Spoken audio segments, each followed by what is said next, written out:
सोलापूर शहरातील सलगरवस्ती भागात 54 मीटर रस्त्यालगत 118 झाडे बेकायदेशीरपणे तोडण्यात आली होती।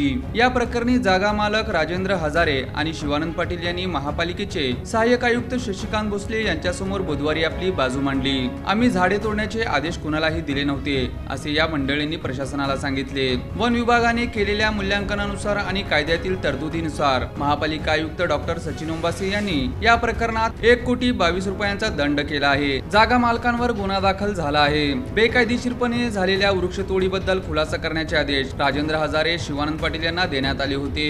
त्यानुसार बुधवारी त्यांनी आपली बाजू मांडल्याचे महापालिका प्रशासनाकडून सांगण्यात आले। आम्ही कोणालाही झाडे तोडण्याचे आदेश दिले नव्हते, त्यामुळे आमचा या प्रकरणाशी संबंध नाही, असे यावेळी सांगण्यात आले। यावर पालिका अधिकाऱ्यांनी उलट प्रश्न केले आहे।